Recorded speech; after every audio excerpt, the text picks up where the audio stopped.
When magic turns to static and hate becomes your only shared rhythm, the silence between notes strikes harder than any hex. Can an enemy become your very breath? When survival depends on a single resonance for two.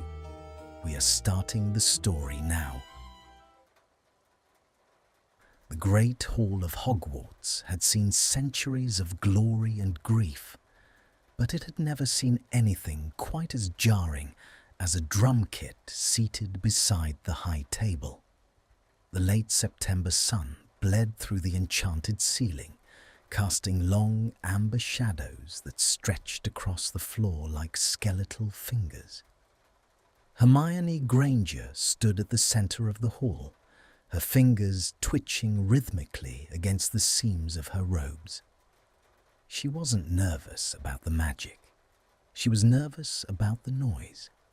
Project Harmony, Professor McGonagall had called it, her voice carrying a sharp, desperate edge. A bridge between worlds, a fusion of ancient wizarding tradition and the vibrant, chaotic pulse of Muggle culture. In reality, it was a social experiment designed to force the survivors of a war to look one another in the eye without flinching. And at the far end of the hall, leaning against a stone pillar with a practiced, lethargic grace, was the very reason Hermione's pulse had begun a frantic, uneven staccato. Draco Malfoy looked thinner than he had in June. The sharp planes of his face were highlighted by the flickering candlelight of the chandeliers, and his silver-blonde hair was swept back with a severity that spoke of a man trying to hold himself together by sheer force of will. He didn't look at her. He looked through her, his gaze fixed on the heavy oak doors, as if he could phase through them by the power of his disdain alone. Granger, he drawled, the name hitting the air like a drop of ink in a glass of water. It wasn't a greeting. It was a boundary. Malfoy, she replied, her voice steady despite the way her heart hammered against her ribs.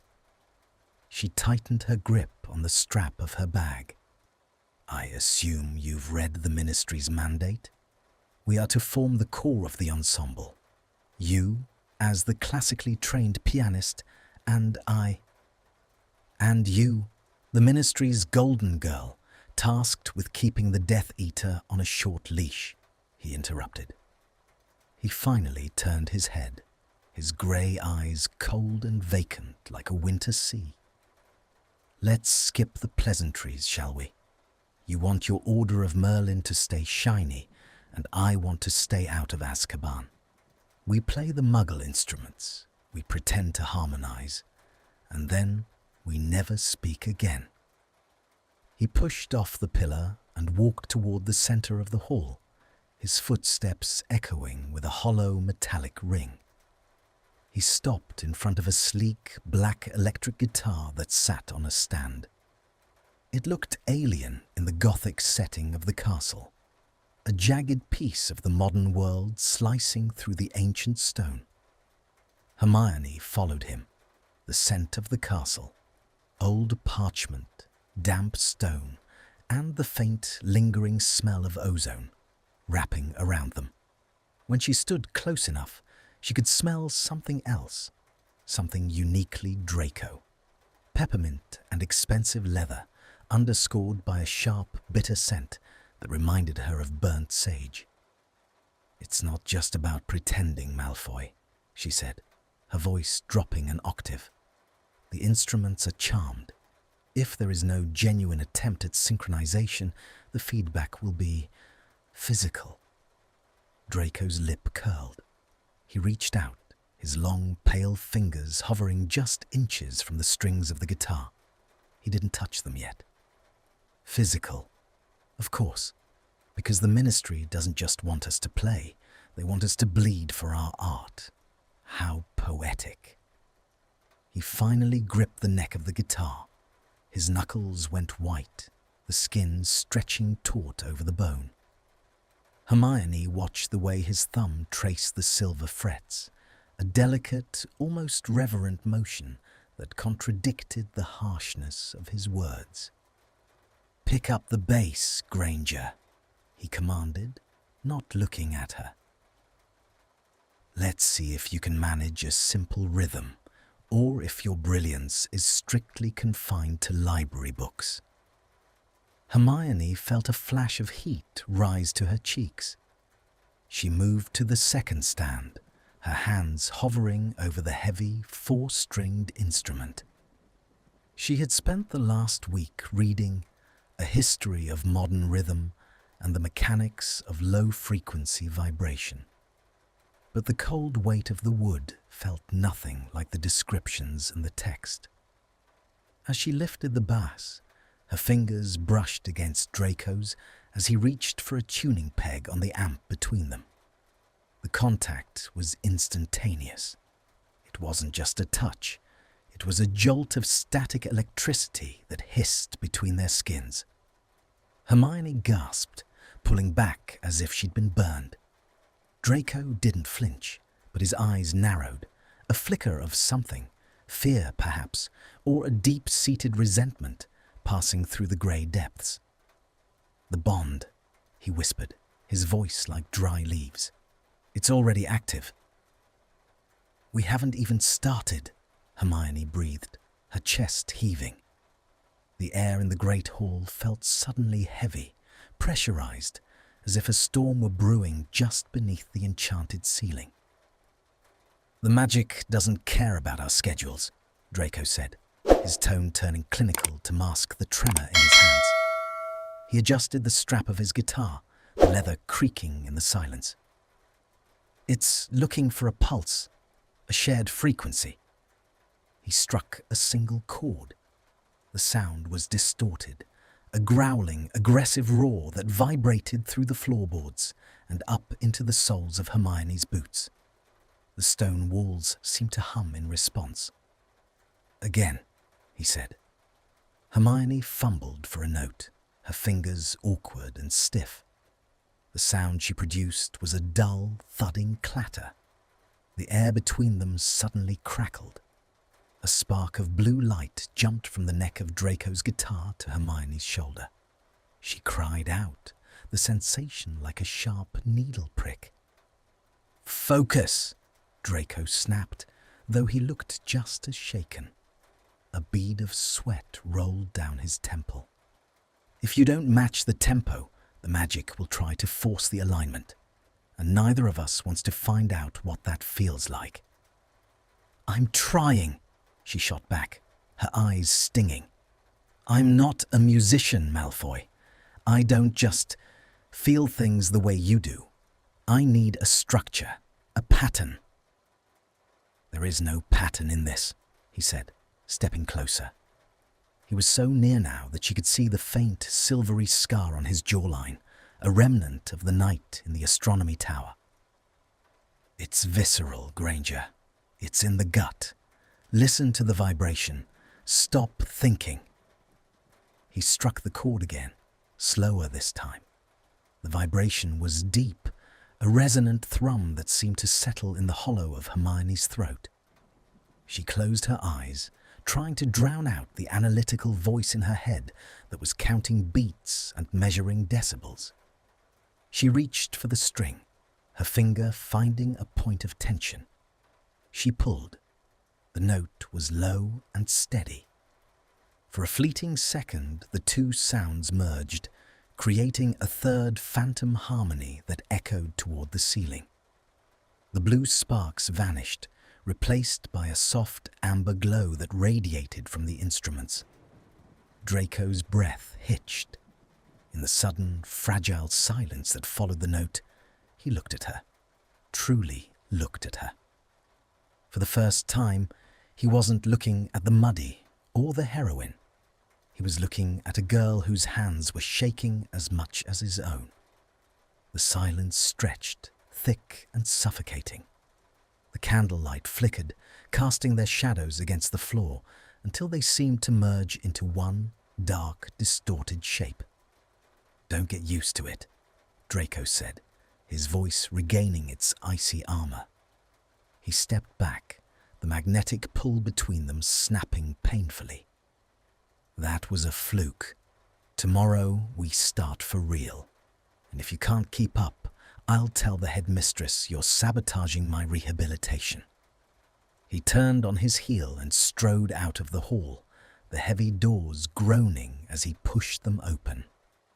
Hermione stood alone in the center of the vast, empty space. Her fingers were still tingling from the shock, and the smell of ozone lingered in the air like a warning. She looked down at her hands, the skin red where the bass strings had bitten in. She hadn't just felt the magic. For a split second, when their notes had aligned, she had felt him. A cavernous, echoing loneliness that mirrored her own. She walked toward the doors, her footsteps small and hesitant. The castle felt colder than it had an hour ago, the shadows longer. As she reached the threshold, she stopped and looked back at the stage. The black guitar stood there, dark and silent, like a weapon waiting to be drawn. Tomorrow, they would have to do it again. Tomorrow, she would have to stand in that pressurized space and try to find a rhythm with a man who hated her very existence. And as the rain began to lash against the high-stained glass windows, Hermione realized with a sinking heart that the physical pain of the magic was nothing compared to the terrifying magnetic pull of the silence Draco Malfoy left behind. The dungeons of Hogwarts were never truly silent. They breathed with the damp, rhythmic drip of water from the ceiling and the low, guttural hum of the lake pressing against the glass. But in the makeshift rehearsal space, a disused classroom cleared of its pickled specimens, the silence was an abrasive living thing. It sat between Draco and Hermione like a physical barrier, a wall of cold air and ancient grievances. Draco stood by the window, his silhouette a sharp, jagged outline against the green-tinted light of the black lake. He was tuning his guitar with a frantic, obsessive precision. Each turn of the peg was a minute adjustment, a desperate attempt to find a frequency that didn't feel like a serrated blade against his nerves. "You're late, Granger," he said, not turning around. The velvet rasp of his voice made the hair on her arms stand up. "By 3 minutes, Malfoy." "I had to finish a transfiguration essay," Hermione replied, her voice echoing hollowly against the stone walls. She dropped her bag onto a dusty desk, the sound loud as a gunshot. "The Ministry doesn't care about your academic prowess. They care about the harmonization index." He spat the words, finally turning to face her. His eyes were shadowed, the skin beneath them bruised with a fatigue that no amount of sleep could cure. "And right now, our index is plummeting. I felt the burn in my palms all through breakfast. I assume you felt it too." Hermione didn't answer. She didn't need to. She instinctively rubbed her left wrist, where a faint, stinging redness lingered, a magical brand caused by their lack of synchronization. It was a tether, a cruel reminder that their fates were knotted together by a silver thread of bureaucratic desperation. "Let's just play," she said, crossing the room to reach for the bass. The air in the room was thick with the scent of damp earth and the sharp, metallic tang of the amplifiers. As she strapped the heavy instrument over her shoulder, she felt Draco's gaze on her. It wasn't the mocking sneer of their school days. It was something heavier, a predatory observation that made her feel exposed, as if he were reading the very rhythm of her heartbeat. He stepped toward his own amplifier, his movements fluid and feline. We'll start with the progression from yesterday. Simple, linear, even a Gryffindor should be able to grasp it. He struck the first chord. It was a dark, brooding minor note that seemed to swallow the light in the room. Hermione waited, counting the beats in her head, her mind a frantic map of theory and technique. She struck her string. Thrum. The sound was off. Not by much, but enough. A spark of violet light hissed between the two instruments, a miniature bolt of lightning that smelled of ozone and scorched air. Hermione gasped as a sharp, needle-like pain lanced through her fingers. "Stop thinking!" Draco roared, slamming his hand against the strings to deaden the sound. He marched toward her, his face flushed with a sudden, volatile anger. "I can hear your brain, Granger. It's loud. It's cluttered. You're trying to calculate the music like it's an arithmancy equation." "Because it has to be perfect," she shouted back, her chest heaving. "If I don't follow the structure, I lose control. I can't just drift into the void with you." "The void is where the music is," he whispered, suddenly very close. He was so near that she could see the pulse jumping in the hollow of his throat. The tension between them was no longer just about the magic. It was a static charge, a magnetic friction that pulled at the very fabric of her composure. The room felt smaller, the stone walls closing in, leaving only the two of them in a pocket of pressurized space. Draco reached out. His hand hesitated for a fraction of a second, a tremor of doubt that shattered his icy facade, before he gripped her forearm. His skin was cold like the marble of the manor, but where his fingers touched her, a searing heat bloomed. "Look at me," he commanded. Hermione looked up. His grey eyes were a storm of conflicting emotions, hatred, exhaustion, and a raw, bleeding vulnerability that he couldn't quite hide. "Don't look at the strings. Don't look at the notes," he said, his voice dropping to a low, dangerous murmur. "Listen to the lake, the way the water hits the glass. That's the rhythm. It's not in a book, it's in the stone." He didn't let go of her arm. Instead, he moved his hand down to her wrist, his thumb pressing against her pulse point. Her heart was racing, a frantic, syncopated beat that he could clearly feel. A slow, mocking smirk touched his lips, but it didn't reach his eyes. "There it is," he whispered. "Your internal tempo. It's a mess, Granger.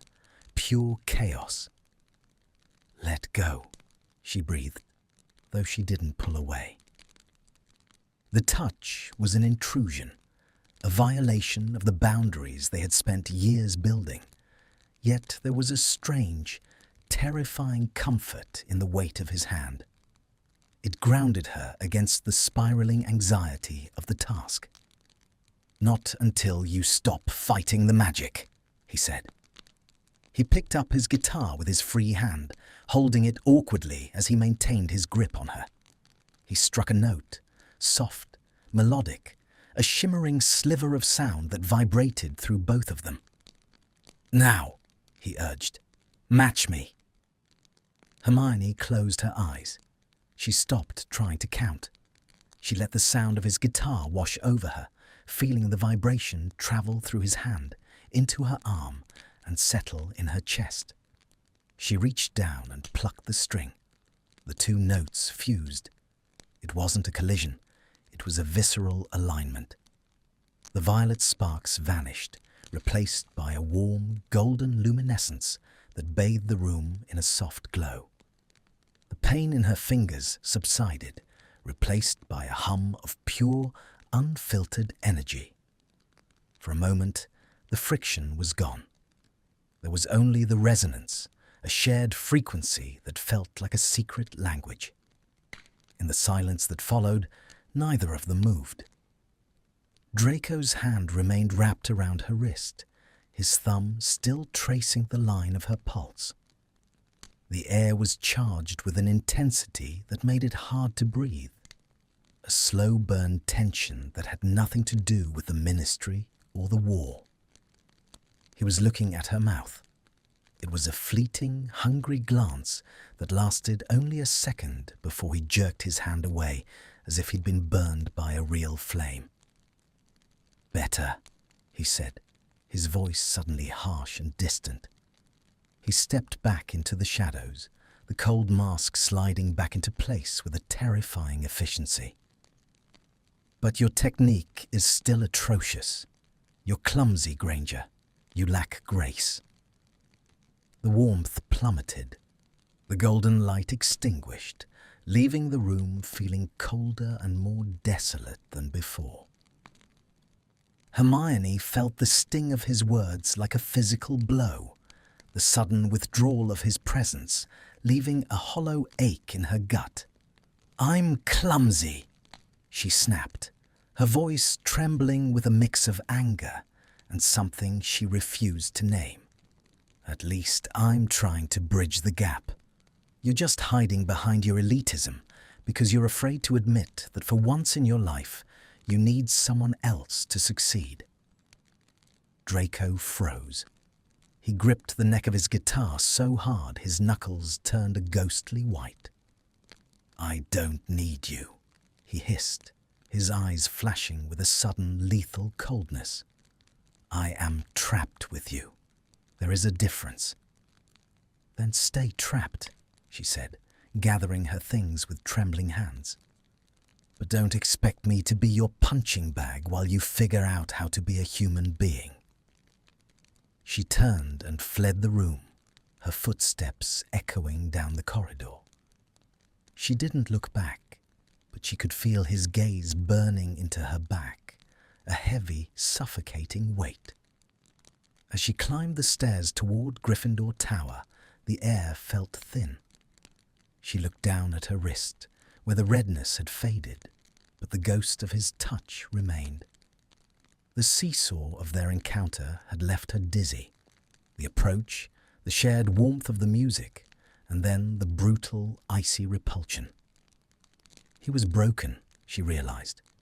Draco Malfoy was a hollowed-out shell, and the only thing keeping him together was the very music he claimed to despise. And she, despite every instinct telling her to run, was becoming the only person who could hear the cracks in his soul. She reached the portrait hole, her breath coming in ragged gasps. She hated him. She hated the way he looked at her, the way he touched her, and the way he made her feel like the world was shifting beneath her feet. But as she closed her eyes that night, the only thing she could hear was the lingering golden resonance of their notes together, and the terrifying realization that she couldn't wait for tomorrow's rehearsal. October arrived with a cruel, biting wind that rattled the high windows of the astronomy tower and turned the great hall into a cavern of drafts. The Project Harmony showcase was no longer a distant threat. It was a looming shadow, an imminent judgment from the ministry. For Hermione, the pressure was a physical weight, a constant tightening in her chest that only eased when she was submerged in the rhythmic vibration of the bass strings. The rehearsals had moved from the damp dungeons to the room of requirement, which had manifested as a sprawling, velvet-draped studio lit by hundreds of floating candles. The air here was warmer, scented with cedarwood and the faint, sweet smell of magical resin. But the atmosphere between Draco and Hermione remained volatile, a pressurized chamber of unspoken accusations and sudden, jarring shifts in temperament. Draco was spiraling. Hermione could see it in the way he gripped his guitar, his fingers moving with a frantic, desperate agility that bordered on self-destruction. He had stopped mocking her with words. Now he used the music as a weapon, playing complex, jagged riffs that forced her to strain every muscle to keep up. It was an interrogation in a minor key. "Again," he commanded, his voice hoarse. He stood in the center of the room, his white shirt unbuttoned at the collar, his tie discarded on a nearby velvet sofa. He looked unraveled, a sharp contrast to the polished aristocrat he pretended to be in the corridors. "Draco, we've been at this for 4 hours," Hermione breathed, her fingers raw and throbbing. She refused to call him Malfoy in the sanctuary of this room. Here, the titles felt like heavy armor they had both outgrown. "The resonance is stable. The Ministry censors will be satisfied." "I don't care about the censors," he snapped, pivoting to face her. The candlelight caught the silver of his eyes, making them look like molten metal. "It's hollow. Can't you hear it? It's technically perfect and emotionally dead. It sounds like a funeral march for a clockmaker." He stepped toward her, the guitar strapped to his chest like a shield. The magnetic pull that had begun weeks ago was now an irresistible force, drawing them into a shared orbit that felt increasingly dangerous. "You're holding back, Granger," he hissed, stopping so close that she could feel the heat radiating from his body. "You're playing the notes, but you're not playing the silence between them. You're afraid to let the magic actually touch you." "I'm not afraid," she lied, her voice trembling. "You are. You're terrified that if you let go of your precious logic, you'll find something you can't control, something messy, something like me." He reached out, his hand hovering near her face, before his fingers tangled in a stray lock of her hair. It was a gesture of startling intimacy, a breach of the cold peace they had established. Hermione froze, her heart hammering a frantic, uneven rhythm against her ribs. For a heartbeat, there was warmth, a fragile, shimmering sense of approach. Draco's expression softened, the jagged lines of his face smoothing into something that looked almost like tenderness. His thumb brushed against her temple, a feather-light touch that sent a visceral tremor down her spine. "Help me," he whispered, so low she almost missed it. The admission was a crack in his foundation, a glimpse into the hollowed-out interior of his soul. But as soon as the words left his lips, the terror returned to his eyes. He yanked his hand away as if he'd touched a hot coal, his face contorting back into a mask of sneering indifference. The repulsion was instantaneous and brutal. "Forget it," he said, turning his back on her. "I forgot who I was talking to. The girl who follows the rules doesn't know how to break them, even to save her own life." "That's not fair," Hermione shouted, her vulnerability curdling into a sharp, defensive anger. "I have spent every waking moment trying to understand this madness you call music. I have bled for this project, Draco, literally." She held up her left hand, showing him the dark, bruised indentations on her fingertips. Draco didn't look. He began to pack his guitar into its case, his movements jerky and uncoordinated. "Go back to your books, Hermione. Some things can't be learned by reading. Some things have to be felt, and you're too afraid of feeling anything that hasn't been approved by a professor." The coldness that settled over the room was absolute. Hermione felt a wave of doubt crash over her. Was he right? Was she merely a passenger in this emotional storm, unable to contribute anything but a steady, robotic beat? The trust she had begun to build, The belief that they were finally understanding one another shattered like glass on stone. She watched him walk toward the door, his shoulders hunched, his presence a dark blot against the warmth of the room. She wanted to reach out, to demand he explain the sudden shift, but the pride that had sustained her for 7 years held her tongue. "The showcase is in 2 days," she said to his retreating back. "I'll be there," he replied, not looking back. "I'll play my part. You play yours. Just don't expect me to pretend this means anything more than a signature on a parchment." The door to the room of requirement hissed shut, leaving Hermione in a silence that felt like a tomb. She sank onto the velvet sofa, her head in her hands. The seesaw of their relationship was exhausting, a constant motion of drawing near only to be pushed away with a violence that left her breathless. She looked at the instruments. They looked different now, less like tools and more like witnesses. They had seen the moment of warmth, the flicker of a connection that transcended blood and history. And they had seen it extinguished by Draco's fear. He was a coward, she told herself. A brilliant, broken, beautiful coward. She stood up and walked to the window, looking out at the dark silhouette of the forbidden forest. The rain had started again, a rhythmic drumming against the glass that mocked her inability to find a beat. She didn't know how they would survive the showcase. She didn't know how she would stand next to him, feeling the magnetic friction of his body, while his heart remained locked behind a wall of ice. But as she touched the spot on her temple where his finger had rested, she knew one thing for certain. The silence between them was no longer empty. It was filled with everything they were too afraid to say.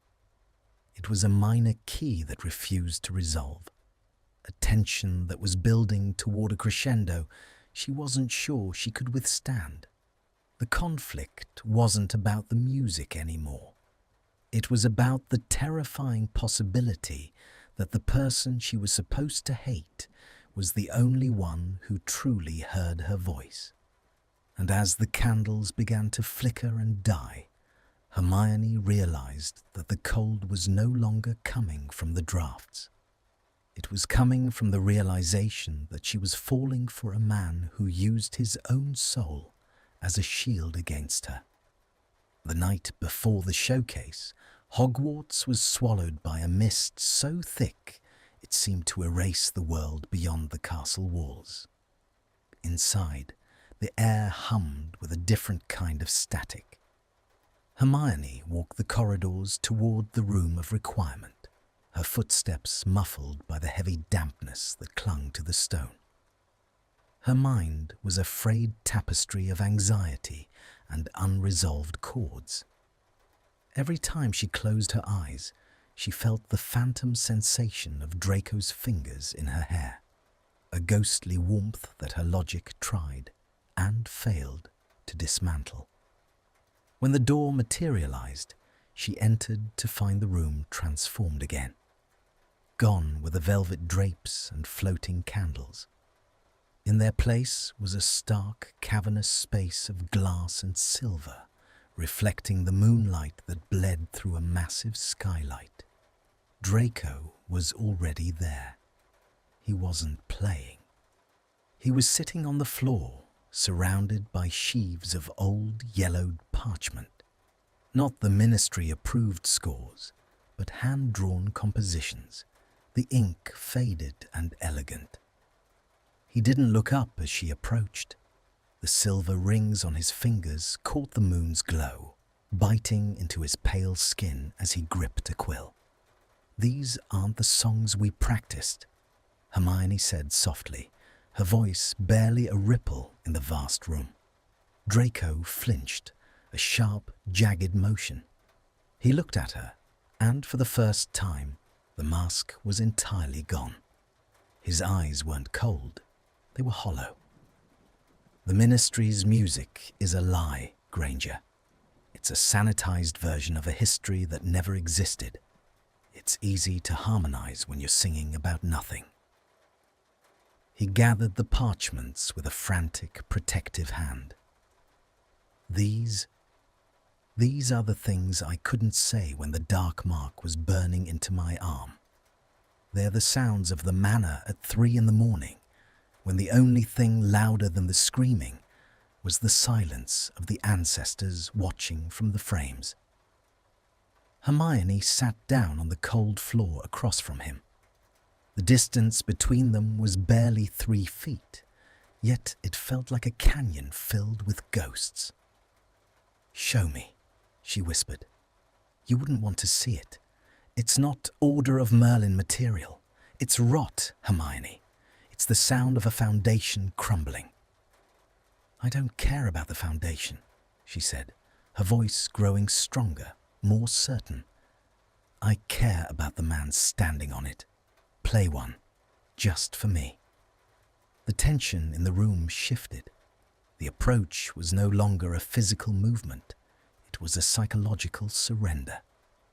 Draco looked at her for a long, agonizing minute, searching her face for the judgment he expected. He found only a quiet, steady warmth, a vulnerability that matched his own. He reached for his guitar. He didn't plug it into the amplifier. He kept it acoustic, the sound raw and intimate. He began to play. It wasn't a rock song. It was a haunting, melancholic lullaby that skipped beats and shifted keys with a restless, grieving energy. It was the sound of a boy trying to find his way out of a burning house. As the notes filled the room, the magical resonance didn't spark or hiss. It glowed. A soft, pulse-like light emanated from the strings, reflecting in the glass walls until the room seemed to be breathing with him. Hermione felt a tear slide down her cheek. She didn't wipe it away. She picked up her bass, and, with a delicacy she hadn't known she possessed, she found a low, grounding note that sat beneath his melody like a safety net. For the first time, there was no friction, no struggle. Their souls were finally speaking the same dialect of pain. Draco closed his eyes, his head falling back, exposing the vulnerability of his throat. He let her in.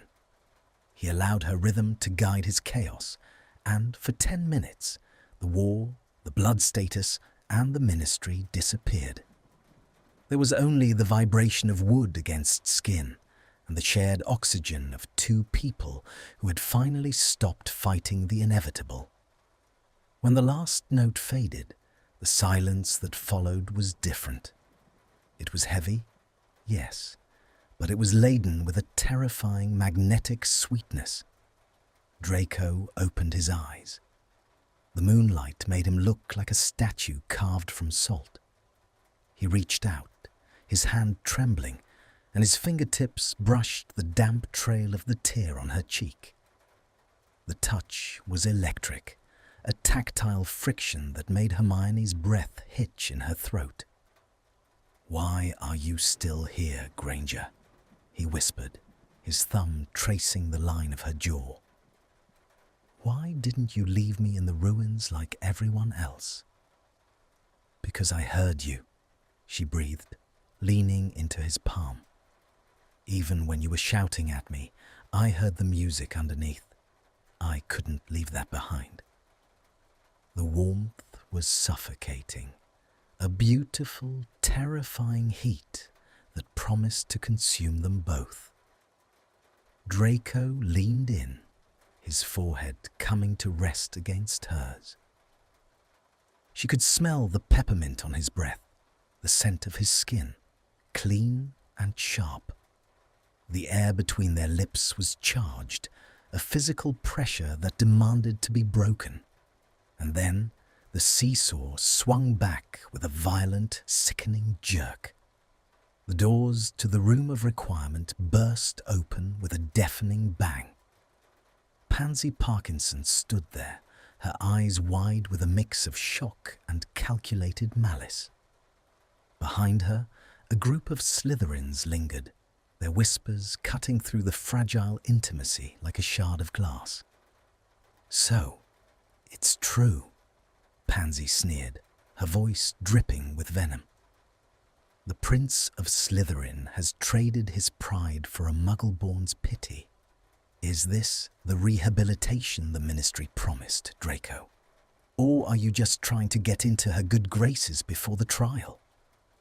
Draco froze. The warmth in his eyes vanished, replaced by an arctic blast of shame. He jerked away from Hermione as if she were a leper. The repulsion was so sudden, it felt like a physical slap. "It's not what it looks like, Pansy," he said, his voice instantly regaining its drawling, arrogant edge. He stood up, smoothing his shirt with trembling hands, his face turning into a mask of stone. "Really?" Pansy stepped into the room, her gaze raking over the scattered parchments on the floor. "Because it looks like you were sharing your private compositions with a girl who wouldn't know a concerto from a caterwaul. How pathetic." Hermione stood up, her heart shattering in her chest. She looked at Draco, waiting for him to defend the moment they had just shared, waiting for him to tell them that the music was real. Draco didn't look at her. He kicked the sheets of parchment aside, his boot scuffing the delicate ink. "I was just showing her how to fix her rhythm, Pansy. It's hard to play with someone who has the musicality of a flobberworm. I have to do whatever it takes to get this over with." The betrayal was a cold blade through Hermione's ribs. The trust she had offered him, the raw, bleeding pieces of her empathy, was being trampled under his dragon-hide boots for the sake of his reputation. "Is that all it was, Malfoy?" Hermione asked, her voice cracking despite her best efforts. "A lesson in rhythm?" He finally looked at her, and for a fleeting second she saw the agony behind his eyes, the desperate, drowning man reaching out. But then he blinked, and the ice was back. "What else would it be, Granger?" he sneered, though his voice had a slight, jagged tremor. "You're a project, nothing more." He turned and walked toward the Slytherins, his gait stiff and performative. He didn't look back as he left the room with them, their laughter echoing down the hallway like the cawing of crows. Hermione stood alone in the silver and glass room. The moonlight felt cold now, a sterile, unforgiving light. She looked down at the parchments he had kicked. One of them lay near her feet, the lullaby he had played. She picked it up, her fingers shaking. The ink was smudged by the heel of his boot. The warmth was gone. The approach had ended in a brutal, calculated repulsion. She felt the old, familiar anger rising, but beneath it was something worse, a hollow, aching doubt. Had any of it been real? Or was she just a pawn in his game of survival, a way to prove he was changed while he remained exactly the same?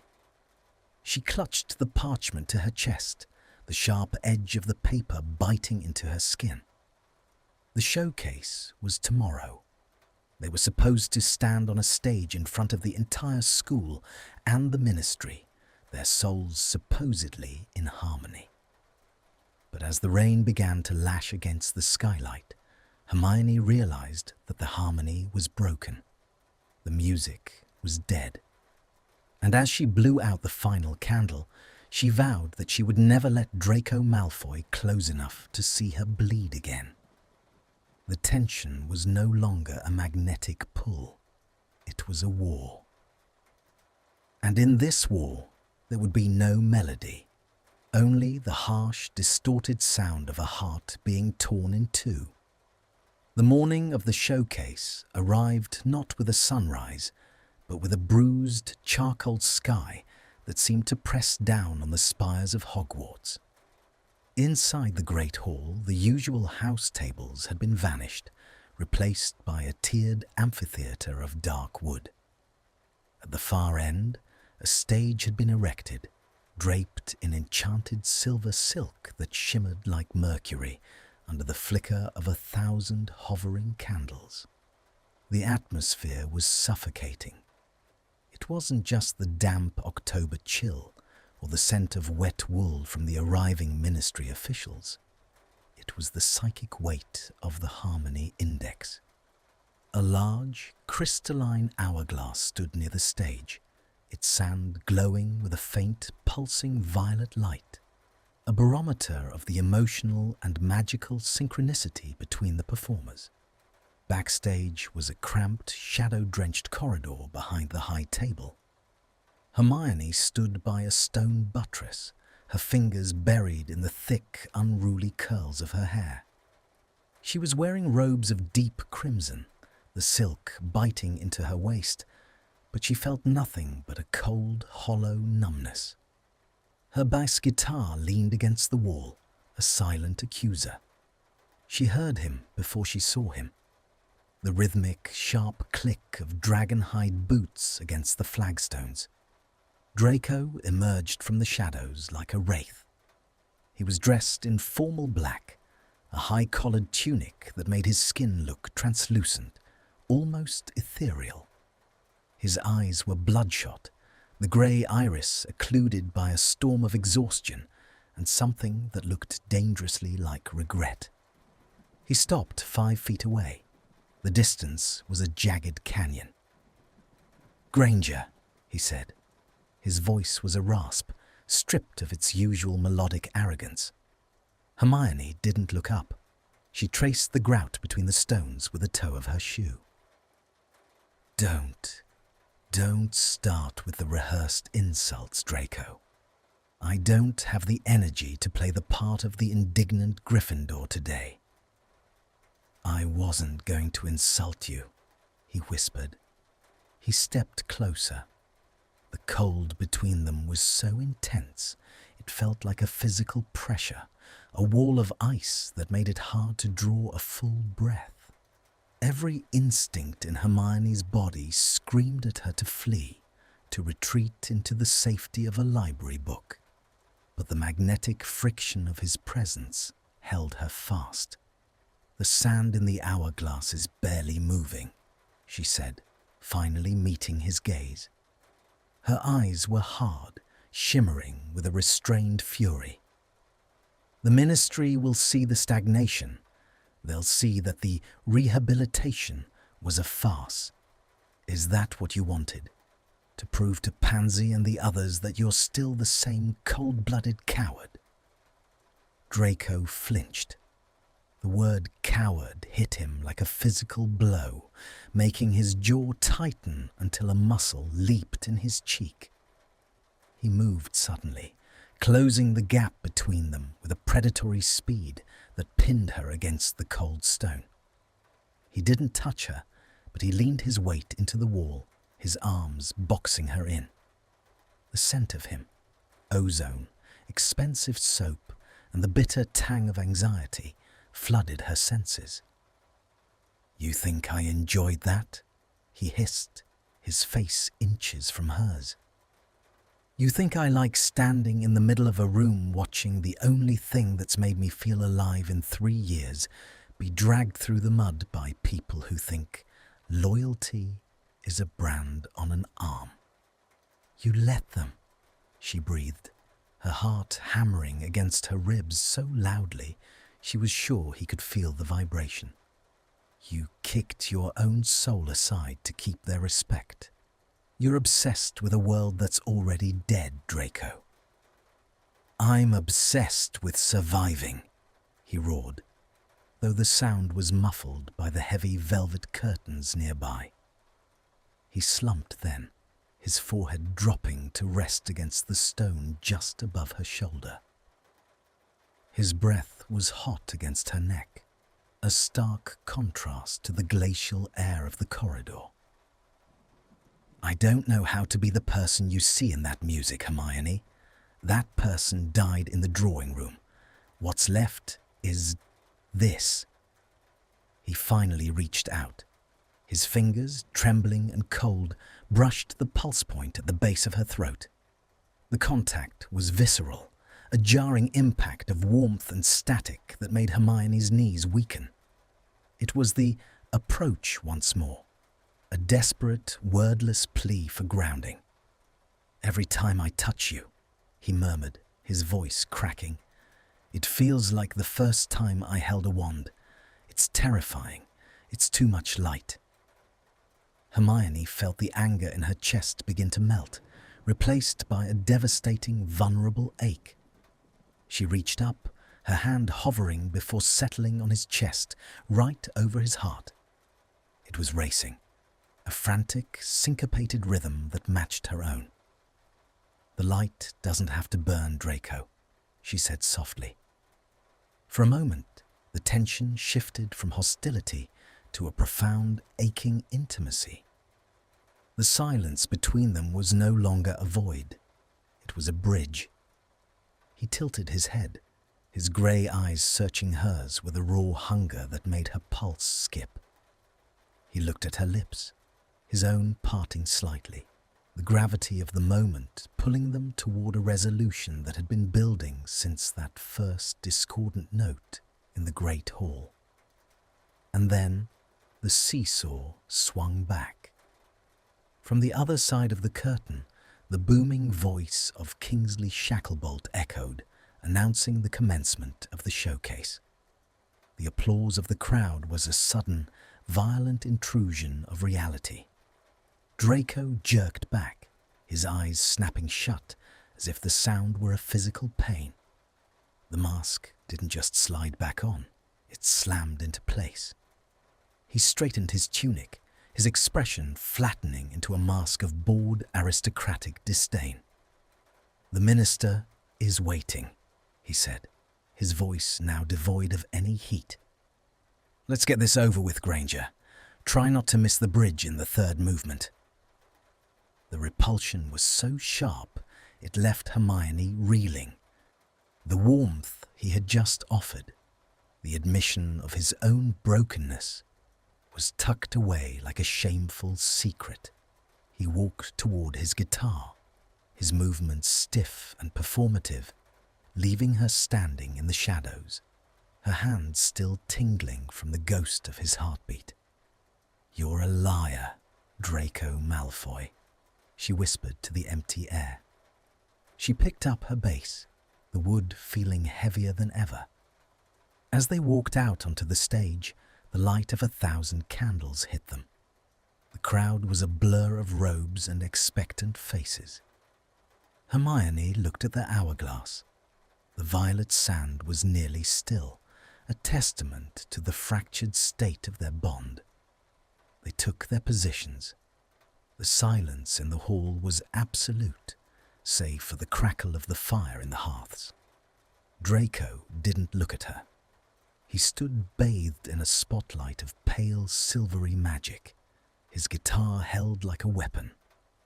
He struck the opening chord, a harsh, distorted wall of sound that vibrated through the floorboards.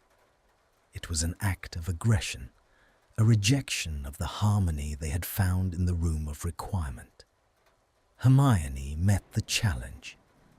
She struck a low, growling note on the bass, a sound that didn't complement his melody, but fought against it.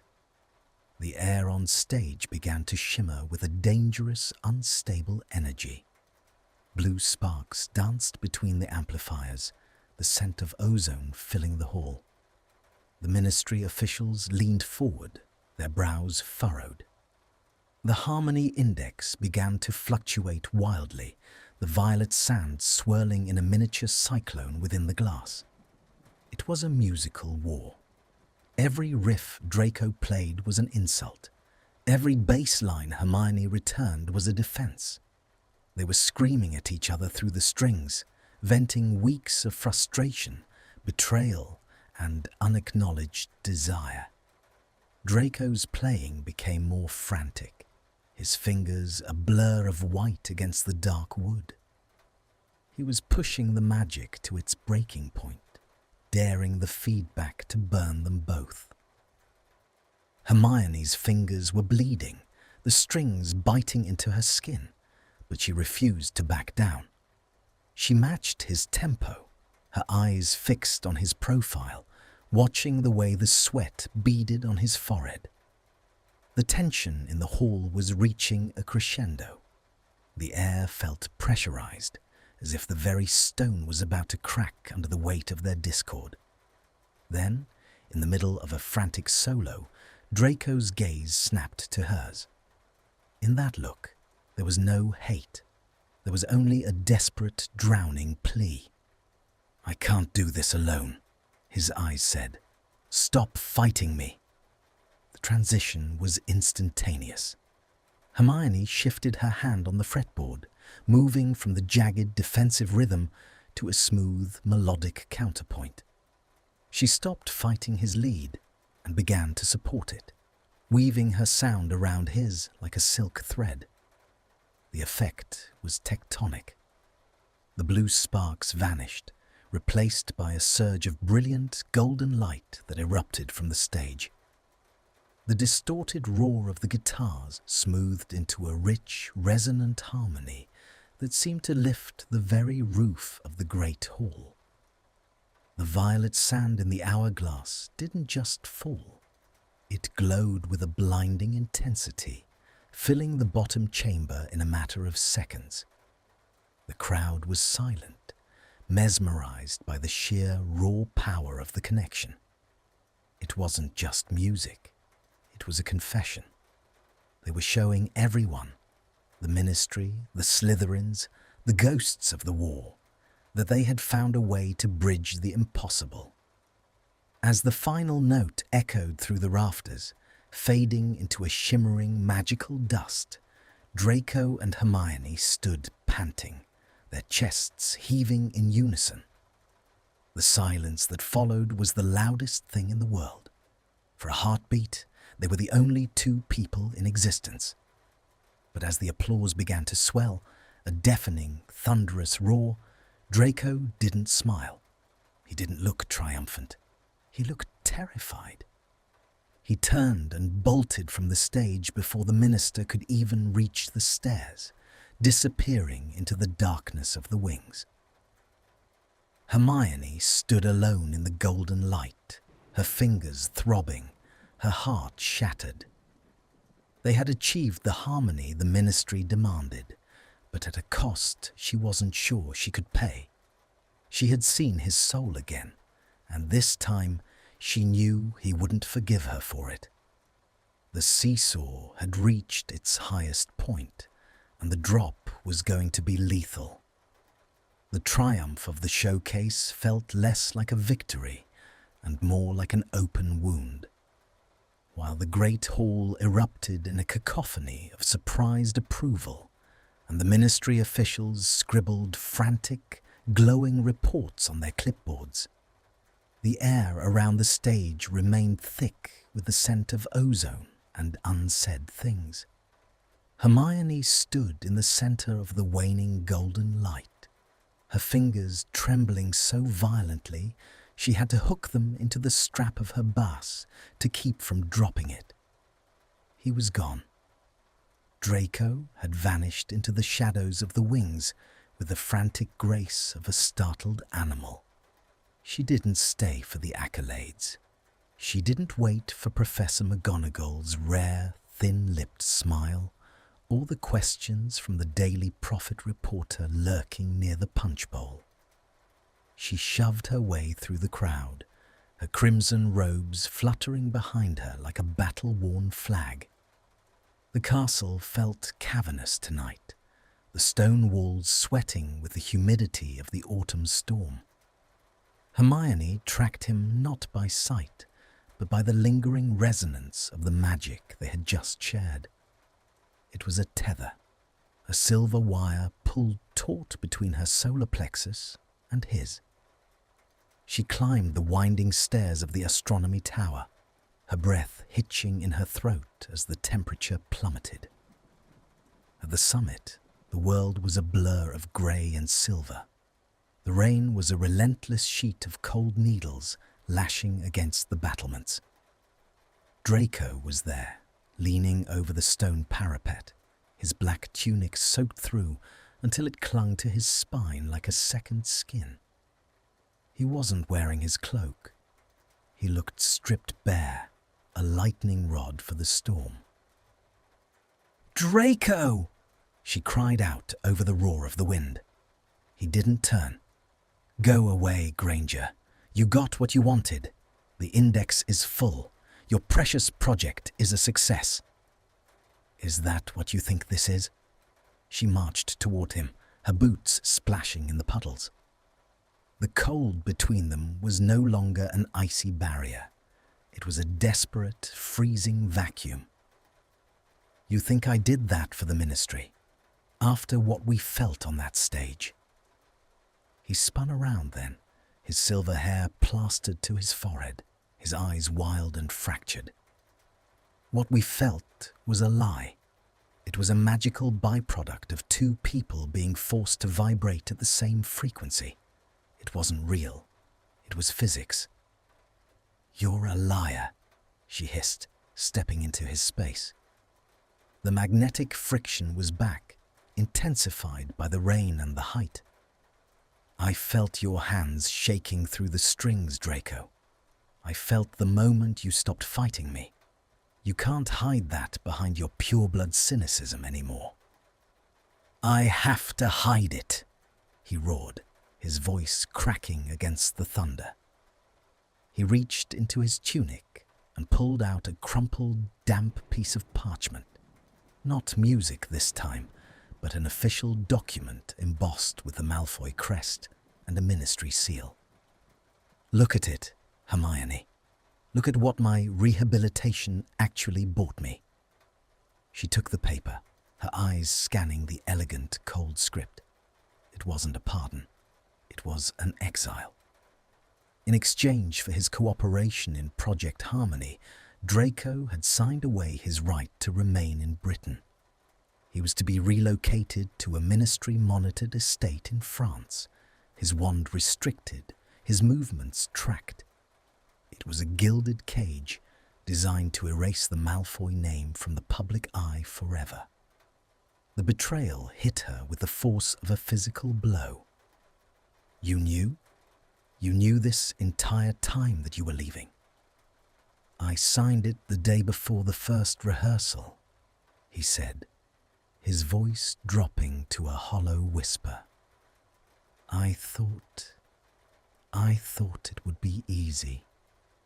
Play the part, get the signature, leave the ghosts behind. I didn't plan for you, Granger. I didn't plan for the way you look when you're lost in a melody. I didn't plan for the way my skin feels like it's finally waking up when you touch me. He stepped closer, his hands reaching out as if to grab her, then curling into fists at his sides. The approach was agonizing, a slow-burn torture of proximity. You were going to let me think we were building something, she whispered, the rain mixing with the hot tears on her face. You were going to lead me to the edge of this, whatever it is, and then just vanish? It's better this way. Draco stepped into her, his chest heaving against hers. The heat radiating from his body was a localized sun in the freezing rain. I'm a Death Eater, Hermione. I'm a stain on your perfect record. If I stay, I'll just drag you down into the rot with me. In France, I can be nothing. I can be a ghost. You can be the minister. You can be the sun. I don't want to be the sun if it means living in the dark without you, she sobbed, the admission breaking through her last defenses. The silence that followed was absolute, save for the rhythm of the rain. The seesaw had stopped. There was only the weight of the truth. Draco looked at her with a raw, bleeding hunger, his hand finally coming up to cup her cheek. His thumb was rough against her skin, a tactile friction that made her whole body tremble. "Don't say that," he breathed, his face inches from hers. "Don't give me a reason to stay. I'm not strong enough to leave if you give me a reason." "Then don't leave," she whispered, her hands finding the wet fabric of his tunic, pulling him toward her. "Fight the contract. Fight the ministry. You're Draco Malfoy. Since when do you follow the rules?" A ghost of a smile, sad, beautiful, and utterly broken, touched his lips. "Since I realized the rules were the only thing keeping me from destroying the only thing I've ever loved." The word love hung in the air, more electric than the lightning that flashed across the forbidden forest. The tension between "can't stand it" and "can't help but think" snapped. Draco leaned in, his forehead resting against hers, their breaths mingling in the cold air. But as his lips hovered just a fraction of an inch from hers, he pulled back. The repulsion wasn't fueled by hate this time, but by a devastating, self-sacrificing guilt. He dropped his hand, the warmth vanishing so abruptly it left her gasping. "I can't," he choked out. "I won't do that to you." He turned and ran down the stairs, his footsteps echoing like a funeral march. Hermione stood on the battlements, the rain soaking through her robes, the ministry contract crumpled in her hand. The betrayal wasn't that he was leaving. It was that he was leaving to save her from himself. He was using his own nobility as a weapon to keep them apart. She looked out at the dark horizon. The showcase was over. The music was silent. And as the wind howled through the stone arches, Hermione realized that the final movement of their song wasn't going to be played on a stage. It was going to be fought for in the halls of power, in the depths of her own heart, and in the shadow of a man who was too afraid of his own light to let her see it. The conflict was no longer about a rock band. It was about the soul of a boy who believed he was beyond saving, and a girl who would burn the world down to prove him wrong. The 3 days following the showcase were a blur of cold tea, frantic parchment shuffling, and an architectural silence that seemed to grow thicker with every passing hour. Hermione didn't sleep. She spent her nights in the restricted section, the smell of ancient leather and rotting binding glue filling her lungs until she felt as though she were becoming part of the library itself. She wasn't looking for a countercurse or a potion. She was looking for a loophole in the ministry's Rehabilitation and Resettlement Act. She found it tucked into a subclause of the 17th century Edict of Magical Restitution. A soul bond, or a unifying creative endeavor certified by a high-level magical artifact like the Harmony Hourglass, could supersede a forced exile if the departure caused irretrievable spiritual or magical fragmentation to the remaining party. She had the evidence. The violet sand had glowed with a frequency that surpassed any recorded reintegration in the last century. But Draco was making it impossible to present. He had retreated into a self-imposed exile before the ministry could even escort him to the border. He had moved his things to a derelict dormitory in the West Tower, refusing all visitors, his name a ghost on the Marauder's map that Hermione watched until her eyes burned. On the final night before his scheduled portkey, the room of requirement called to her. It didn't wait for her to pace. The door simply bled into the stone as she walked past, sensing the jagged, fractured state of her heart.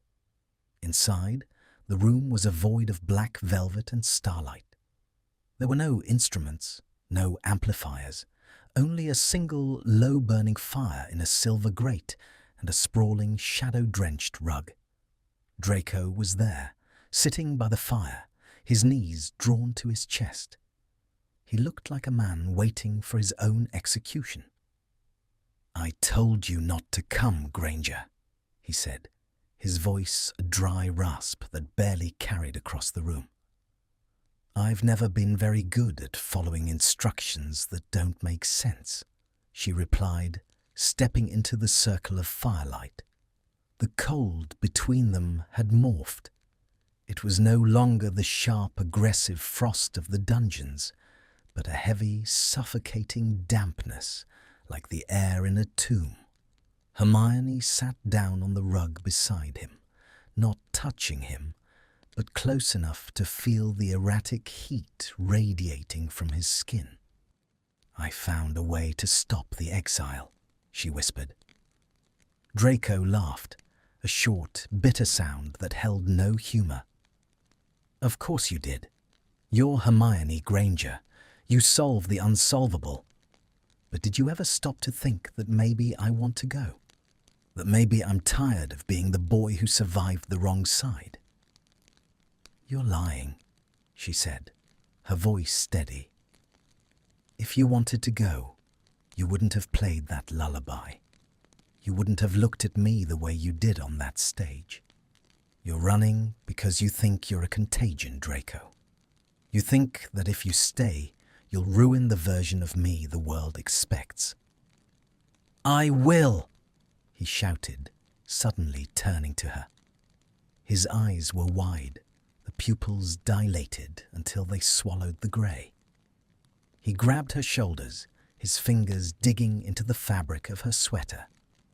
The approach was violent, a visceral alignment of his desperation and her stubbornness. "Look at me. I'm a hollowed-out husk of a man who only feels whole when he's plugged into a muggle machine with you. How is that a life for a war hero? How is that a future?" "It's the only future I want," she shot back, her face inches from his. The tension snapped. It wasn't a slow burn anymore. It was an explosion. Draco let out a broken, choked-off sound and pulled her toward him. For a second, she thought he was going to push her away, but then his mouth crashed against hers. The kiss wasn't romantic. It wasn't the soft, filtered scene from a novel. It was desperate and messy, a collision of teeth and salt and 3 years of suppressed trauma. It tasted of peppermint and tears and the metallic tang of magic. Draco kissed her as if he were trying to memorize the texture of her soul before it was ripped away from him, his hands sliding into her hair, gripping the curls with a possessive, frantic strength. Hermione let out a sob against his lips, her arms winding around his neck, pulling him closer until there was no air between them.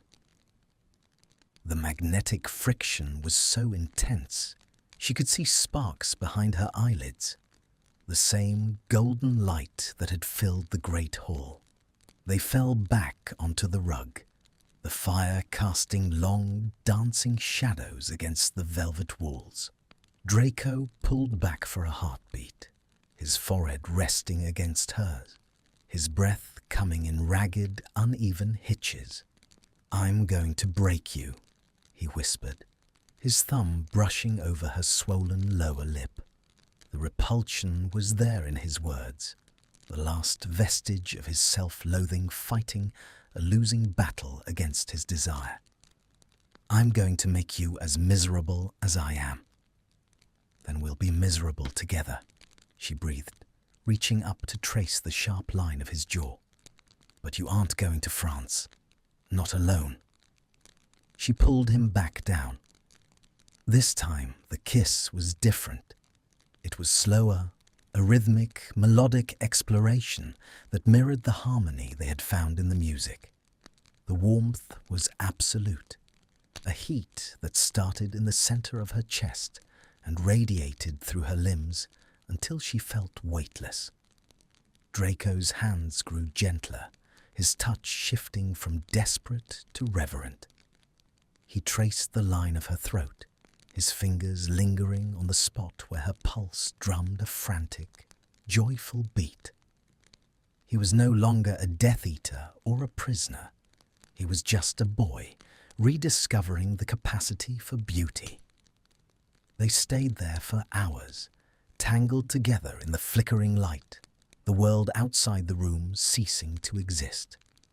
There were no ministry contracts here, no blood status prejudices, no ghosts of the war. There was only the tactile reality of skin against skin, and the quiet, steady hum of two frequencies finally locking into a single, unbreakable vibration. But as the fire began to die down, casting the room into a deep indigo twilight, the reality of the morning began to creep back in. Draco shifted, his grip on her hand tightening. "They'll come for me at dawn," he said, his voice flat. "Let them come," Hermione replied, sitting up and reaching for her bag. She pulled out a sheaf of parchment, the legal petition she had spent 72 hours drafting. "I've already sent a copy to Shacklebolt via a house elf. By the time the port key is supposed to activate, the Wizengamot will be debating the Granger Malfoy precedent." Draco looked at the parchment, then back at her. A flicker of hope, real, unadulterated hope, lit up his eyes, shattering the last of his icy armor. "The Granger Malfoy precedent. You named a legal clause after us?" "I thought it sounded better than the rock band loophole," she teased, a small, tired smile touching her lips. He pulled her back into his arms, burying his face in the crook of her neck. He didn't say thank you. He didn't have to. The way his body finally relaxed against hers, the way the tension left his shoulders for the first time in years, was the only confession she needed. The seesaw had finally found its balance. The approach had led to an intimacy that was too strong for any repulsion to break. The warmth was no longer a fleeting moment. It was a foundation.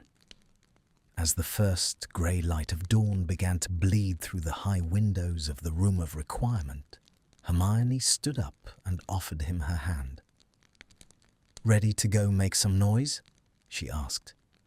Draco took her hand, his fingers interlaced with hers, his grip firm and steady. "As long as you're the one keeping the beat, Granger." They walked toward the door together, two discordant notes that had finally, against all odds, found their resolution. The air in the Ministry of Magic's Level 10 courtroom was thick with the scent of old dust and cold, sterile stone.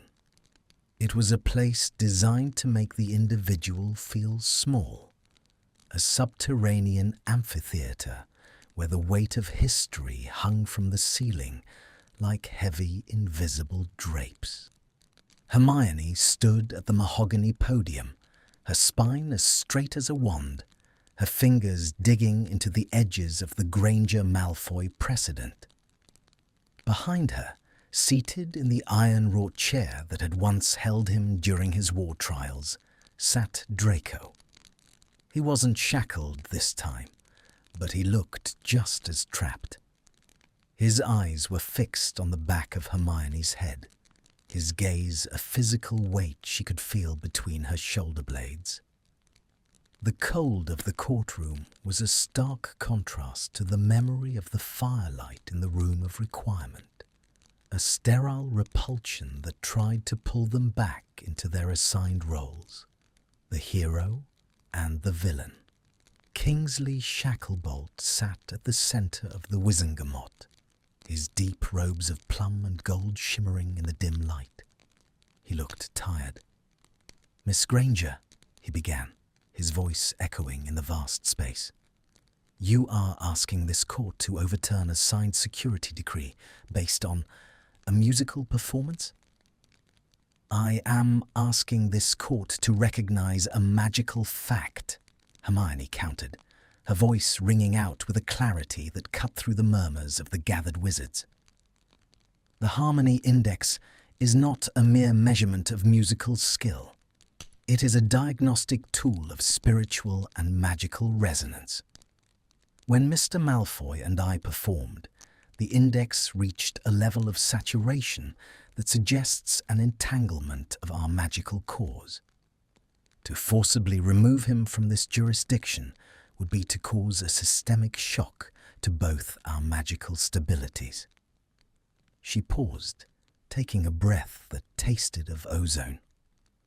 "The law states that the ministry cannot enact a punishment that results in the irreversible degradation of a citizen's magic. If you send him to France, you are not just exiling a former combatant. You are fracturing a bond that the ministry itself mandated we create." A ripple of discontent moved through the benches. Lucius Malfoy's former associates sneered from the shadows. Members of the old guard whispered about dark magic manipulation. The seesaw of public opinion swung violently, the warmth of the showcase replaced by the biting frost of political suspicion. "And what of the nature of this bond?" a sharp-faced witch from the back row asked. "Is it purely a byproduct of the instruments, or is there a personal friction involved?" Hermione felt the heat rise to her cheeks, but she didn't flinch. She thought of the way Draco's thumb had traced her lip. She thought of the jagged, beautiful lullaby he had played just for her. "The magic doesn't distinguish between the art and the artist," Hermione said, her voice dropping to a low, intense frequency. "It responds to truth, and the truth is that we have found a rhythm that neither of us can maintain alone." Draco stood up then. The sound of his chair scraping against the stone was like a chord being struck in a silent hall. He walked forward until he was standing beside her. He didn't look at the judges. He looked at her. "I didn't want to stay," he said, his voice quiet but carrying to every corner of the room. The admission was a raw, visceral alignment with the truth she had just told. "I spent years trying to erase myself. I thought that if I disappeared, the world would be quieter. But then I heard her bass line. It was stubborn. It was annoying. It was exactly the anchor I didn't know I was looking for." He reached out, his hand hovering in the space between them before he finally, publicly, interlaced his fingers with hers. The contact was a jolt of static electricity, a tactile friction that made the air around them shimmer with a faint golden light. The courtroom went silent. The magical resonance was undeniable. A soft, melodic hum began to vibrate through the floorboards, a ghost of the song they had played in the great hall. Kingsley leaned forward, his eyes softening as he watched the light dancing between their joined hands. "The law is the law, Miss Granger, but the magic is older than the ministry." After what felt like an eternity of whispered deliberations, the gavel fell. The sound was final, a resonant thud that echoed like a drumbeat. "The exile is stayed," Kingsley announced, "under the condition that the harmonization project continues under ministry observation. Mr. Malfoy is to remain in Britain, his movements restricted to Hogwarts, and eventually a residence approved by the Department of Magical Law Enforcement. The Granger Malfoy precedent is hereby entered into the records." The relief that washed over Hermione was so intense, her knees buckled.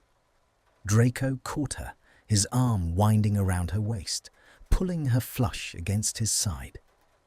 The approach was complete. The wall of ice had finally melted into a sea of shared sunlight. They didn't wait for the reporters. They didn't wait for the congratulations.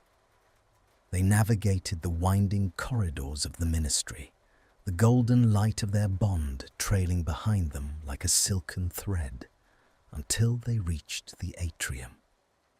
The rain had stopped when they emerged into the London streets. The city was washed in the pale, shimmering light of a late afternoon sun, the puddles on the pavement reflecting the sky like shards of fallen glass.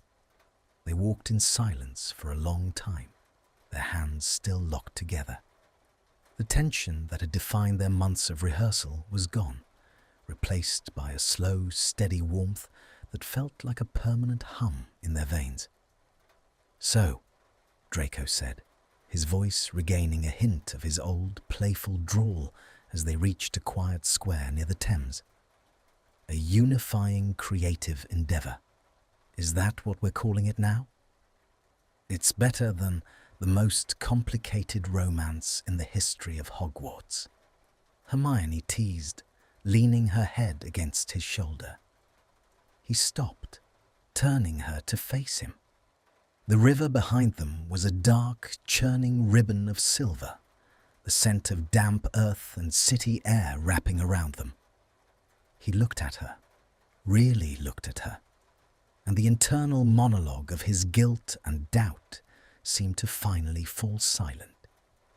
"I don't have a manner anymore, Hermione," he whispered, his hands coming up to cup her face. His touch was no longer cold. It was a steady, grounding heat. "I don't have a name that people don't spit on. I only have this noise in my head that sounds like you." "Then let's make it louder," she breathed. Draco leaned in, and this time there was no hesitation. There was no seesaw of repulsion, no shadow of betrayal. The kiss was slow and deep, a final resolution of every discordant note they had ever played. It tasted of freedom and the promise of 1,000 more rehearsals. It was the sound of a heart finally finding its home. Hermione pulled him closer, her fingers tangling in the soft blonde hair at the nape of his neck. The world around them faded into a blur of grey and gold, leaving only the rhythm of their breathing and the heavy, sweet friction of their bodies. When they finally broke apart, Draco was smiling, a real, genuine smile that made him look like the boy he should have been all along. He reached into his pocket and pulled out a small silver object. It was a guitar pick, carved from the same enchanted wood as his instrument, engraved with a small intertwined H and D. "I made this in the room of requirement," he said, pressing it into her palm, "in case the music ever gets too quiet." Hermione looked at the pick, then back at the man who had become her symphony. "It won't," she promised. They walked toward the sunset, their shadows stretching long and dark across the pavement. Two people who had started as enemies and found their way to the truth through the strings of a magical guitar. The Enchanted rock band wouldn't play for the ministry again, or for the school, or for the history books. They would play for the silence, they would play for the rain, and they would play for each other, one perfect, harmonious note at a time. As they reached the edge of the square, a faint, phantom melody seemed to follow them, a low, resonant bass line and a shimmering guitar riff, weaving together into a song that would never truly end. The conflict was resolved, the tension had found its peace, and the boy who thought he was broken was finally, beautifully whole. The heavy oak doors of the great hall creaked shut behind them, muffling the distant, rhythmic chatter of the student body. For the first time since the Project Harmony mandate had begun, the castle didn't feel like a fortress or a prison. It felt like a vast, breathing entity that had finally exhaled. The legal battle in London was over. The Granger Malfoy precedent was etched into the Ministry's archives. But the silence that followed was far more daunting than any courtroom interrogation. Hermione walked beside Draco through the flickering shadows of the Transfiguration courtyard. The stone beneath their feet was damp from a passing drizzle, reflecting the pale silver orb of the moon. They didn't speak. The non-verbal intimacy that had been forged through strings and amplifiers was now a tangible pressure between them, a magnetic pull that made every inch of skin feel sensitized to the other's proximity. Draco's hand was still buried in the pocket of his black coat, but his shoulder occasionally brushed against hers. Each contact was a visceral alignment, a jarring reminder that they were no longer two discordant notes fighting for dominance. "It's too quiet," Draco said, his voice a low rasp that seemed to vibrate in the cool night air. "Is it?" Hermione asked, glancing up at the sharp planes of his profile. The moonlight caught the silver of his eyes, making him look like a ghost that had finally decided to rejoin the living. "In my head," he clarified. He stopped by a stone fountain, the water trickling in a slow, hypnotic beat. For months, there was this constant distortion, a feedback loop of everything I was supposed to be and everything I was terrified I actually was. Now, there's just this. He looked at her, and the vulnerability in his expression was a sharp, physical blow to her chest. The approach was subtle, but profound. He reached out, his long fingers hovering before he tucked a stray, wind-blown curl behind her ear. The touch was electric, a tactile friction that made Hermione's breath hitch. His skin was cool, but the heat of his gaze was a localized sun. "Does it scare you?" she whispered, leaning into his palm. "Terrifies me," he admitted, his thumb tracing the line of her cheekbone with a reverence that felt like a prayer. "Because if it's quiet, I have to listen to what I actually want. And what I want, Granger, is something a person like me shouldn't even be allowed to dream of." The warmth of the moment was absolute, a shimmering resonance that felt like the golden light they had produced on stage. But as they turned the corner toward the library, their unspoken sanctuary, the seesaw swung back with a sickening, sudden jerk. A group of seventh-year Gryffindors, led by Seamus Finnegan and Dean Thomas, emerged from the shadows of the corridor. They stopped dead when they saw the pair. The air instantly soured, the atmosphere turning from a private sanctuary to a pressurized chamber of old grudges. "Still trailing after him, Hermione?" Seamus asked, his voice dripping with a mix of confusion and thinly veiled disgust. "The trial's over. You've done your bit for the rehabilitation. You can stop pretending now." Hermione felt Draco's hand drop from her face, as if he'd been burned. The repulsion was instantaneous. He stepped back, his posture stiffening into the arrogant, aristocratic armor he had worn for years. The light in his eyes extinguished, replaced by a cold, vacant grey.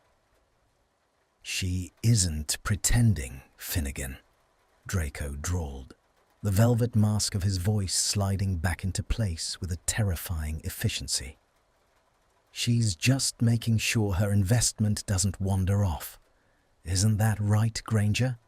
You wouldn't want your precious project to go to waste." The betrayal of his words sliced through Hermione's ribs. She looked at him, searching for the boy who had just held her face with such tenderness, but he was gone. In his place stood the Malfoy heir, sneering at the world to keep it from seeing his bleeding heart. "Draco, stop," she breathed, but he didn't look at her. "Move along," Dean said, his eyes hard. "We were just heading to the common room. Some of us still remember what side of the war we were on." The Gryffindors pushed past, their shoulders pointedly avoiding Draco, but the damage was done. The silence that returned was no longer sweet. It was a heavy, suffocating void. They walked into the library, the scent of old parchment and vanilla-scented decay wrapping around them like a shroud. Madame Pince was nowhere to be seen, and the long mahogany tables stood like silent sentinels in the gloom. Draco walked to the furthest window, staring out at the black lake. "You don't have to do that," Hermione said, her voice trembling with a mix of anger and exhaustion. "You don't have to turn back into a monster the moment someone looks at you." "A monster?" Draco turned, his face a mask of bitter shadows. "That's what they see, Hermione. That's what they'll always see. You think a legal precedent changes the fact that my father's friends killed their families? You think a rock band erases the mark on my arm?" He pulled back his sleeve, exposing the faded, distorted skull and snake. In the dim light of the library, it looked like a bruise that would never heal. "I am the distortion, Hermione," he hissed, his voice cracking. "I am the feedback that ruins the melody. You're trying to play a love song with a broken instrument." The doubt in his eyes was a jagged impact, a collision of his self-loathing and her hope. He began to pace the narrow aisle between the restricted section and the history shelves, his movements frantic and uncoordinated. "I can't be your happily ever after," he said, more to himself than to her. "I'll just drag you down into the dark. I'll make you the girl who fell for the Death Eater, and the world will never let you forget it." Hermione didn't argue. She didn't use logic or legal arguments. She simply stepped into his path, forcing him to stop. She reached out and grabbed his hands, her fingers interlacing with his, forcing him to feel the warmth of her skin. "Let them talk," she said, her voice low and fierce. "Let them remember. But I'm not playing a song for them, Draco. I'm playing it for us. And if the instrument is broken, then we'll just have to find a new way to tune it." She pulled his hands up to her chest, right over her heart. The approach was a slow-burn surrender. Draco resisted for a heartbeat, his muscles tense, his breath coming in ragged hitches. But then his head fell forward, his forehead resting against hers. The tactile friction of his skin against hers was the only thing that mattered. The cold of the library faded, replaced by a localized heat that started in their joined hands and radiated outward. "I'm terrified," he whispered into the space between them. "I'm terrified that one day you'll wake up and realize they were right. Then I'll just have to keep waking you up with the truth," she replied.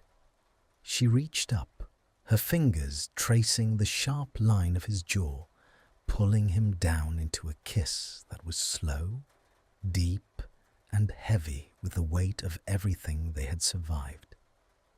It wasn't the desperate, frantic kiss of the room of requirement. It was a promise. It tasted of ink and rain and the quiet, steady rhythm of a future they were finally brave enough to claim. Draco groaned low in his throat, his arms winding around her waist, pulling her flush against him until she could feel the frantic, syncopated beat of his heart. The seesaw had found its balance again, the repulsion defeated by a warmth that refused to be extinguished. They stayed there for a long time, hidden among the dusty tomes of history, creating a new chapter that none of the books could have predicted. The internal monologue of Draco's guilt was still there, a faint minor key in the background, but it was being drowned out by the resonance of Hermione's presence. As they finally broke apart, Draco looked around the library, a small, tired smile touching his lips. "You know, Granger, if we're going to be the scandal of the decade, we might as well do it properly." "And how do you suggest we do that?" she asked, her eyes sparkling with a hint of mischief. "We start by not hiding in the library," he said, his grip on her hand tightening. "We start by walking into the Great Hall tomorrow, head high, and letting them see exactly what Project Harmony actually created." The conflict wasn't over. The world outside was still cold and judgmental, but the internal war had reached a ceasefire. They walked out of the library together, their footsteps echoing with a new, steady rhythm. As they reached the stairs, Draco stopped and looked at her, his expression uncharacteristically soft. "I think I've figured out the melody, Hermione." "Yeah?" "It's not in the guitars," he said, leaning in to brush a final lingering kiss against her temple. "It's in the way you don't let go of my hand, even when the wind blows."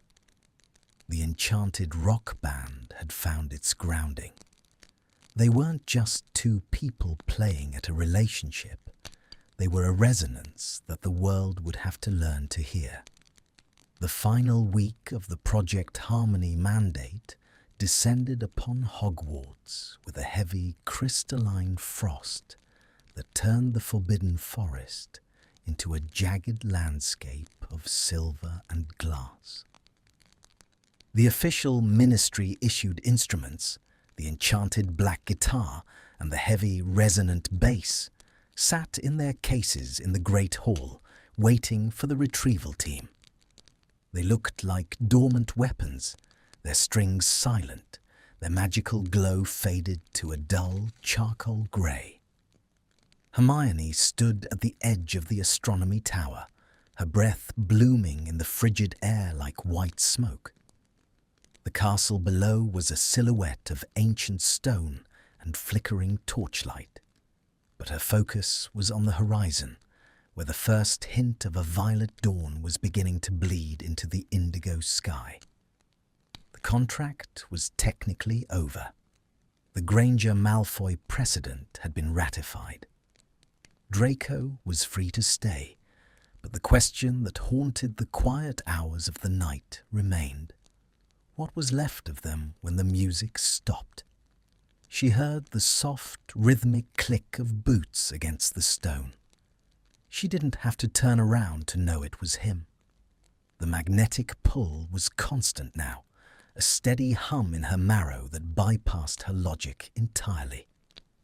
"They're taking them back at noon," Draco said, his voice low and sandpaper rough from the cold. He came to stand beside her, his shoulder brushing hers, a deliberate, grounding alignment. "The instruments?" Hermione asked, her voice a fragile ripple in the silence. "The tethers," he corrected.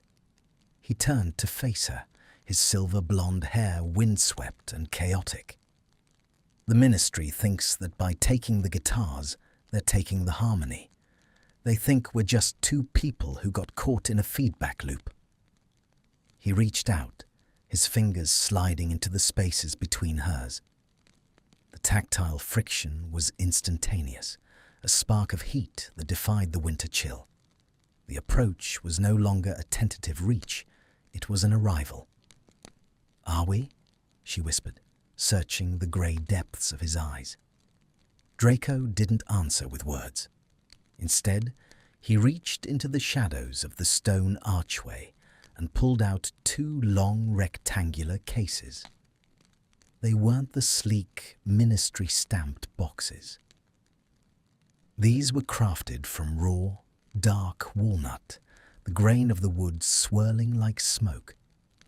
"I went to the greenhouses," he said, his voice regaining that trace of aristocratic pride, but tempered now with a raw, bleeding honesty. "Neville helped me.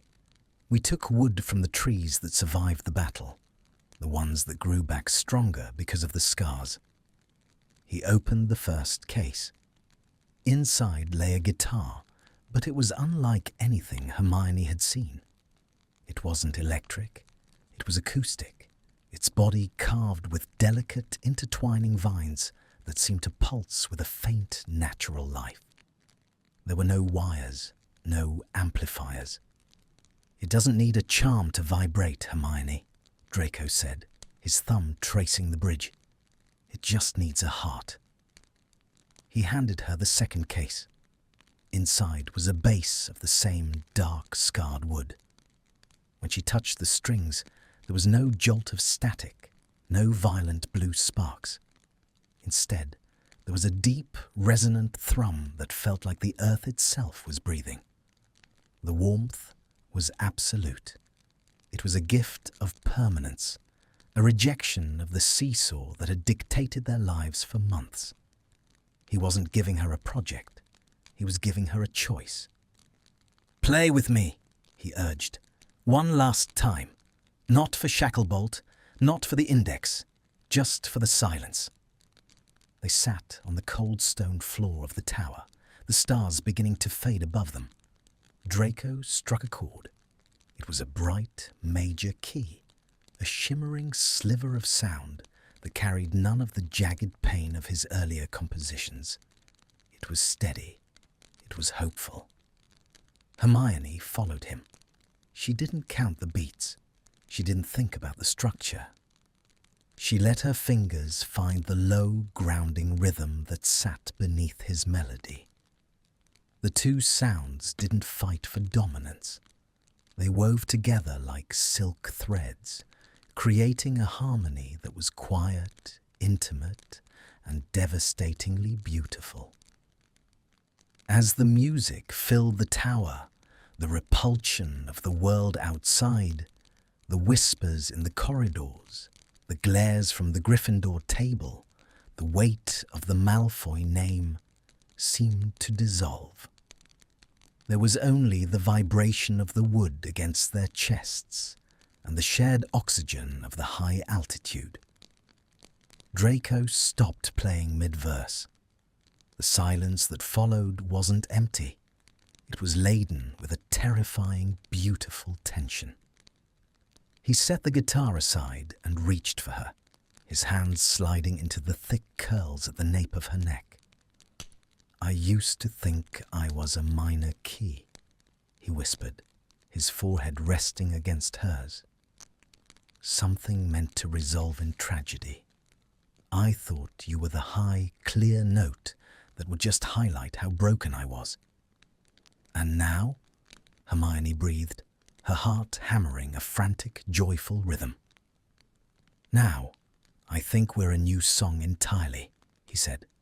"One the world isn't ready to hear yet, but I don't care about the world."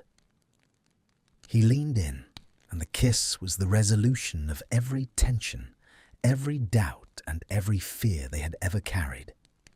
It was slow and deep, a tactile friction that tasted of the coming spring and the lingering frost. It was the warmth that wouldn't fade when the sun went down. Draco's hands grew possessive, pulling her closer until the bulky fabric of their winter cloaks felt like too much distance. Hermione let out a small, broken sound of relief, her arms winding around his neck, her fingers tracing the sharp line of his jaw. The seesaw had finally come to a rest at the center. There was no more approach, no more repulsion, only the quiet, steady reality of belonging. The sun finally broke over the horizon, flooding the astronomy tower with a brilliant, blinding gold.